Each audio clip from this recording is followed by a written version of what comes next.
Our project is debiasing recidivism predictions, which quantify the likelihood that a criminal defendant will reoffend. Specifically, we look at the popular Compass software, which is used nationwide to support sentencing, parole, and other policies with real impacts on people. This software has defendants take a survey at booking and produces a decile, so integers from 1 to 10, rating of their recidivism and violent recidivism likelihoods. Prior analysis from ProPublica identifies serious racial biases in these predictions and proposes a debiasing solution.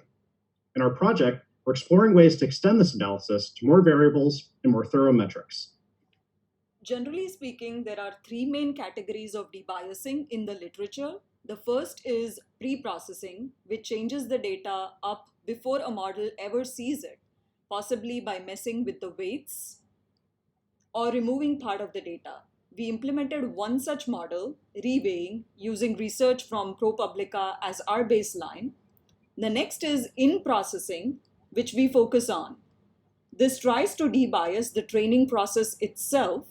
Finally, post-processing takes results from the model that has already been trained and changes the outputs to be more fair by some objective or metric. Our data set consists of 10,000 criminal defendants in Broward County, Florida. This has 52 features like prior offenses, juvenile record, criminal description, and Compass recidivism deciles. We mapped these into purely numerical features and added few new ones like time of stay, times is Compass survey. The labels are 2-year outcomes, where 1 indicates recidivized within 2 years and 0 if did not. Our first method is adversarial debiasing.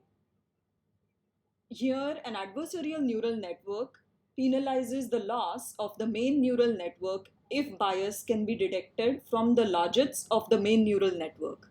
The goal of the main neural network, therefore, is to predict recidivism correctly, whereas the goal of the adversarial network is to predict demographic information poorly.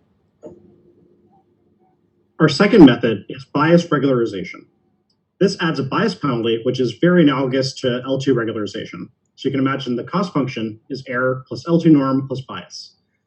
Now, the tricky thing about this is that natural bias functions are nonlinear and produce an objective function that is not convex. It's not awful, but training is certainly not guaranteed to find a global optimum. So our base model, displayed in the table here, was trained on full data set using just cross-validated logistic regression. This got an accuracy of 68%, which is in line with other research. Generally speaking, recidivism predictions don't go over 70% accuracy in literature.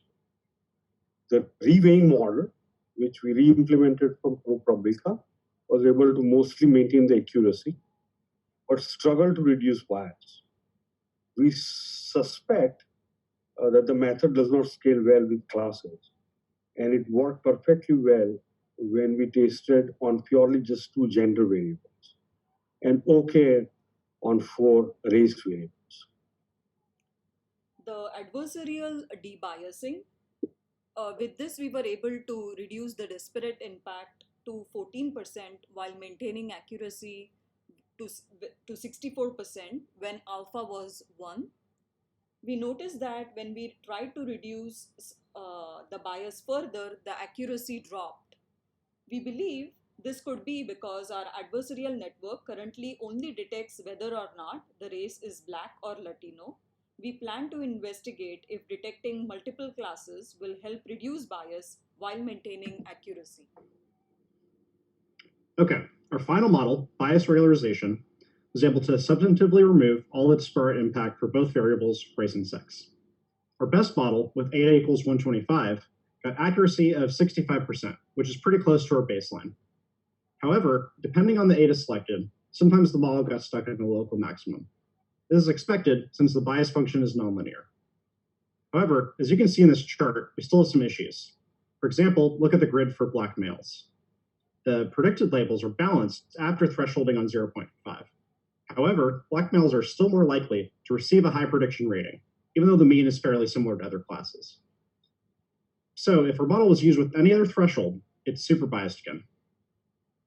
Something else to consider is that debiasing against specific variables increases reliance on others, like, for example, age. Young men in particular are very high risk to reoffend, so models tend toward high predictions for young men and low predictions for older men. There are also important latent variables, such as economic status and location. Some questions in the Compass survey definitely raise concerns about this, since it asks about job prospects, if you have enough money, and if many of your acquaintances have been arrested. In the end, we were able to achieve our empirical goal, which was we wanted to get this binary metric and a few others near 0%. But there's still a lot of work to be done, and we hope to make more progress before turning in the final report.